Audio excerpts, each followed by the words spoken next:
Iona. When your first name stands out by itself, you are a legend.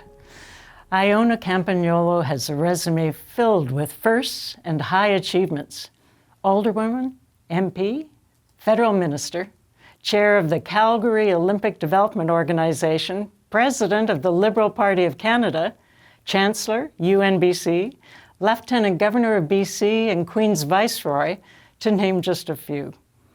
After a career really filled with contributions, Iona retired, but took on one of her biggest personal challenges.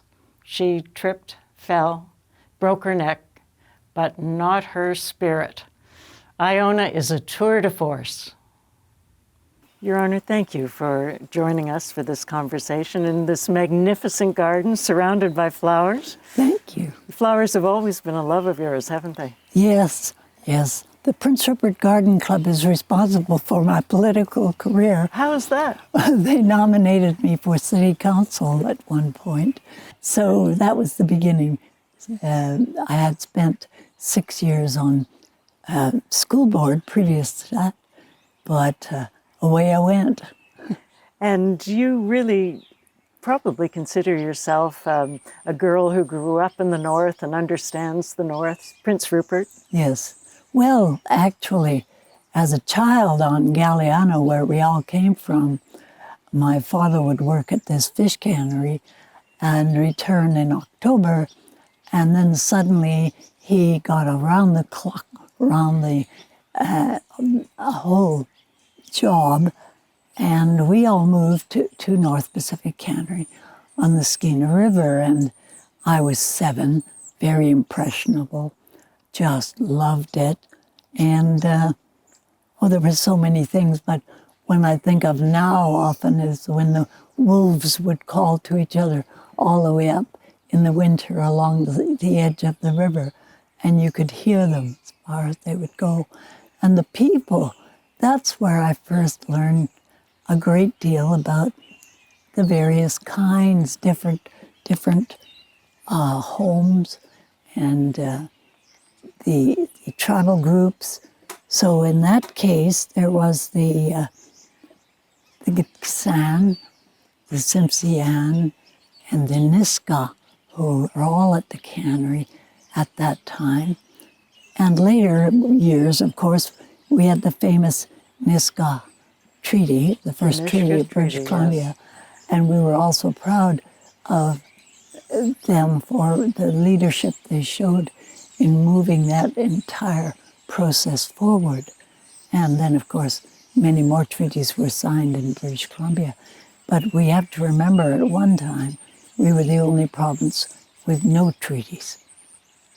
You mentioned school board as your first start into public life, really. Yes. Why did you run for school board? I had 2 children, and I wanted to influence the way in which they were educated. Yes. And then, from that experience, your garden club nominated you for alderman. I was 6 years chairman of the school board before I ran for city council. So why did politics, you were very young, yeah. Why did politics appeal to you, even from that stage? Well, when you actually think about it, it's the only way to change things. And if indeed you want to shift the way in which our society is moving, the one place to do it is in political life. So you always saw politics as a place to change the world? Yes, to improve and to work towards goals that had been agreed were improvements over what we presently had. Yes. And of course, in the North, there was always this difficulty in recruiting professionals to spend their time working in the various necessities like health care and education.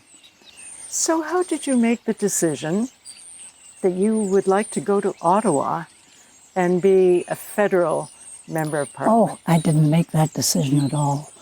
I was second in command of a small radio station. The manager said, "Come, let's go to lunch." He was supposed to be the candidate for the Liberal Party in the next election in the riding of Skeena, which had been held by Frank Howard for the last, I don't know how many years, forever, of the New Democratic Party. And so off we went to lunch, and he said, I can't be the candidate. My wife is ill, and I have to. So I said, oh, well, we'll find another candidate. Yes, he said, it's you.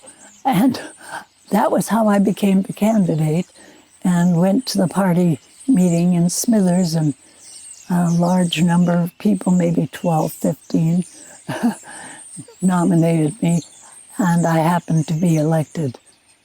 Just for one period of time, turned out to be 5 years, the full 5 years, 1974 to 1979. So in 1976, Pierre Elliott Trudeau named me a parliamentary secretary to the Minister of Indian and Northern Affairs, as it was called then. And then shortly after that, he named me Minister of Sport, Fitness and Sport. And that was a very exciting prospect, bringing together things such as Sport Canada, the Coaching Association, and so on. It was brilliant. What was it like when you come from Prince Rupert and you show up in Ottawa and you're the new elected member? Well, they treated me as if I'd come from Mars, first of all. It was very difficult. So anyway, yes, they felt I was very exotic, and I had to laugh about that. And then there was the other thought, well, women are just coming out. They treated us as if we'd just taken off our kitchen apron and walked into their parlor in some ways. It was beginning, though, and most of them had no idea that Prince Rupert had had the first woman mayor in 1948. And so they looked at you probably a little askance and thought, Yep. you know, what do you have to offer? Who are you? I was in my 40s. I knew how to do a balance sheet. I was properly trained, I thought, in how to handle a meeting, and I guess I was. From the outside, people would look at you as a cabinet minister and sitting around the cabinet table with the prime minister and think, it must be such a tight, powerful relationship. Did you ever feel, you know, sort of isolated at the table? The person who helped me the most was Jean Chrétien. So your experience in Ottawa was a positive one? Oh, I think so. I mean, it was fierce and it was mean, and I know they have a lot more trolls today with the social media, but we had really, you know, extreme anger too. And because I supported the right for a woman to choose, I always had the anti-choice faction carrying placards and doing various things to undermine me, I guess. That was very fierce and very difficult. And I now today relate to people like Catherine McKenna, almost driven from office with the vile behavior on social media. So when you had that sort of criticism or personal attacks coming at you, did it get inside? Sometimes, yes. I remember, for example, 3 religious gentlemen, you know, themselves just as rude as they could possibly be when we might have had a conversation about the issue, and many, many more. Placards and so on. Actually, once in Thunder Bay, I have to tell you, I was heading into a meeting in a hotel in downtown Thunder Bay, and there was a huge demonstration against me on the issue of anti-choice. And suddenly this group of women in white dresses and roses, singing Bread and Roses, came down and pushed their way through so that I could get into the hotel where I was to speak. And I always thought, what a marvelous thing. Women supporting women. And you felt that Oh, at that moment, yes. Yes. It's so hard to get good people to consider politics these days, and I think you've identified one of the major reasons. Social media is brutal. Yes. And if you've ever made any mistake ever in your life, there it's going to be on the front page of the paper. Yeah. What do we do about that? Don't make mistakes earlier in life. I wish. No. I don't think it's ever going to be ameliorated because it's part of the political theater and gotcha moments. We've just seen one here with regard to the Prime Minister and going to Tofino. Yes, he should have called. Where was his staff work? Where were the people writing the letters and acknowledging the invitations and doing the preliminary work that a Prime Minister requires? You know, that. Well, one of the things that you found out is, of course, in politics, sometimes you don't win. No. And so you had a loss. How did that affect you? Oh, it hurt, of course. I had driven that riding Highway 37, Highway 16, going to visit everyone I could, doing the back work that they needed, all of the problems that they gave me, and building as much confidence as I could. And then you lose. I lost it, yes. So anyway, I spent a year working for CBC. Then I was asked to run for president of the Liberal Party of Canada. And they've never had a woman president before? No. So you said yes, and Yes. you became the first woman president of the Federal Liberal Party. Was it strange going to behind the scenes? You'd been in front of everyone before. Well, the same work, building the constituencies, raising the money, you know, making sure that you had adequate responses to the public and so on. The work is not that different. It's just huge. Well, you certainly made some headlines. You didn't make headlines. John Turner made headlines. Oh, yes. When you were on stage or in a group Yes. together, and he gave you a pat on the backside. Well, it was never a bum pat. It was a pat on the back of my hip, which was then turned into a cause celeb in the media. It was huge headlines. Yes, it was huge. And I think it cost me the election I was running in at the time. John was, you know, a wonderful man. And he was just nervous.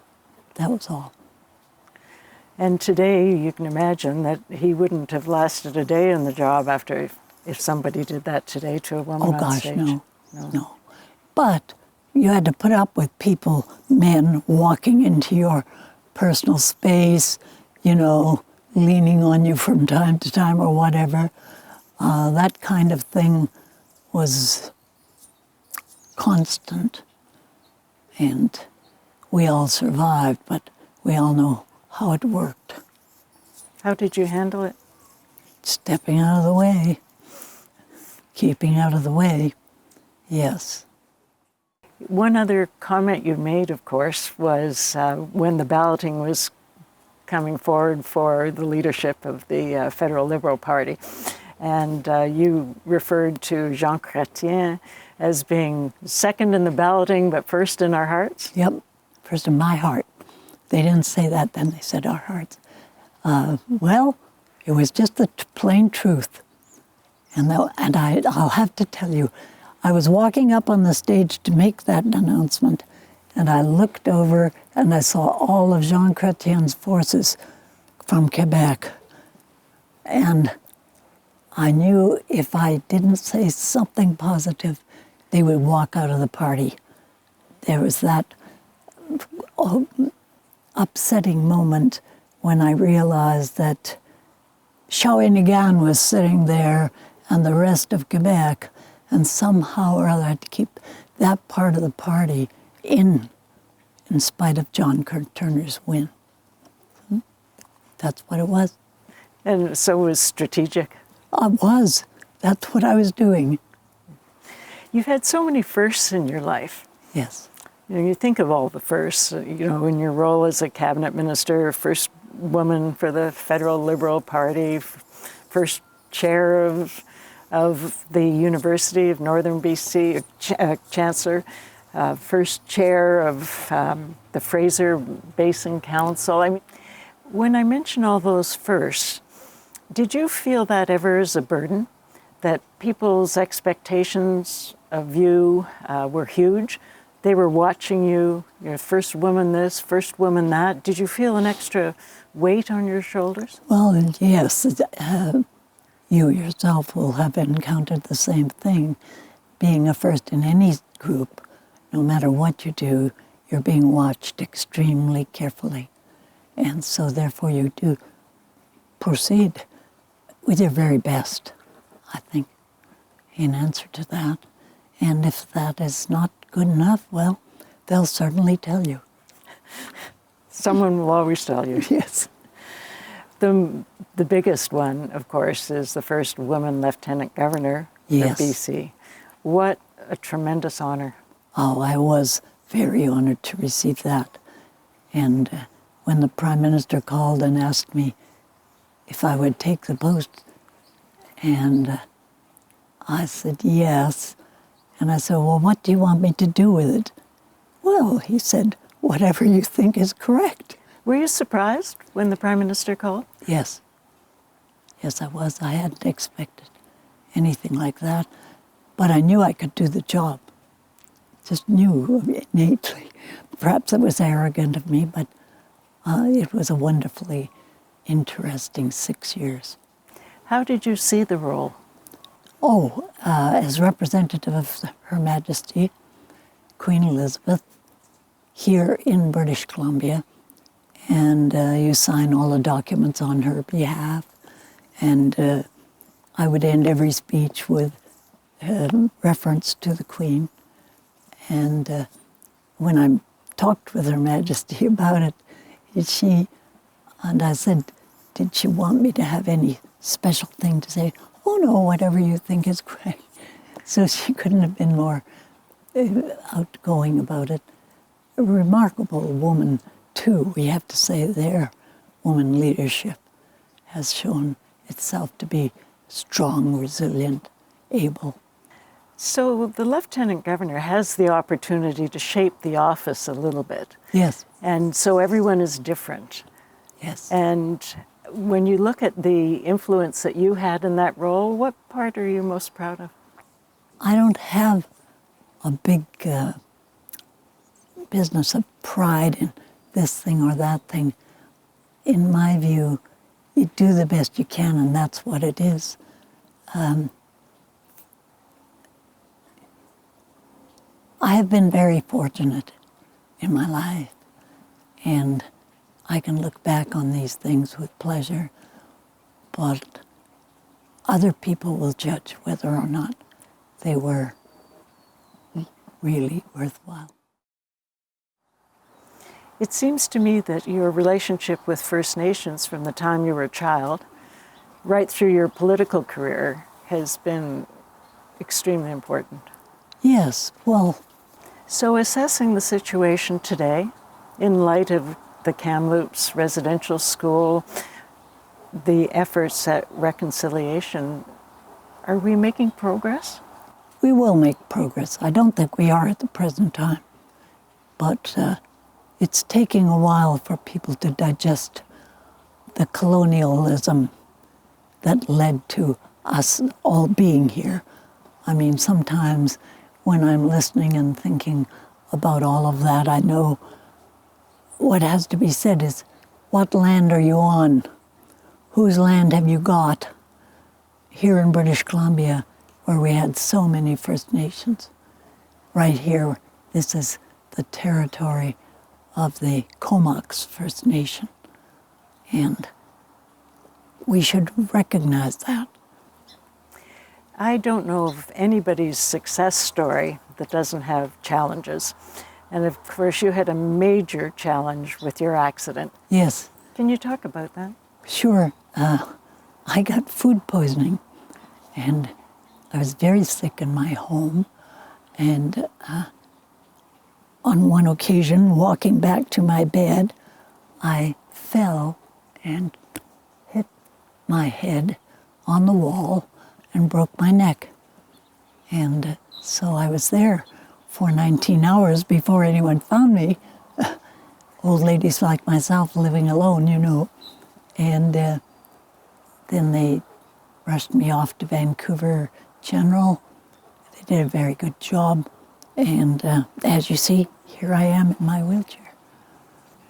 And so how has this changed your life?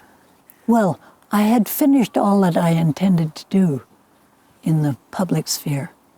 I was just getting ready to go and be retired. I was 75 when it happened. And so it's changed my life a lot, but I had already changed my life. After leaving lieutenant governors, there's nothing worse than someone who hangs around too long after the show. Get off the stage when the time comes. And so you had decided to retire. Yes. And you had your house just perfectly the way you liked it. Exactly. And I had 3 grandchildren and 3 great-grandchildren later. And I was looking forward to all that. They still show up, but it was a little different than I planned. You seem to have adjusted so well. Well, there's no alternative. Either adjust or don't. And you chose to adjust, enjoy Yes. life. Yes, as much as possible. At this point in your life, you've got a big birthday coming up. Yes. Do you like birthdays? Oh, what the heck. Yes. When you look back then on your life story, what do you hope your legacy or memories are for other people? Well, I hope that if anything, it offers a thought of courage. When you're given a challenge, take it with both hands and give it everything you possibly can. And hopefully that is a reward. You have to think of women who were not able to do this over the centuries, and we're given an open door, and that's why we have to meet the challenge and be gracious about it. Don't, the meanness and the cruelty and all that attendant activity is, it's a sideline to it. Do what you can to stop it. Thank you for all you've done. Oh, it's been a joy. Thank you for your public service. I've got the sun in my eyes now. What can possibly go wrong? Iona Campagnolo, an inspiring BC legend, one of our own.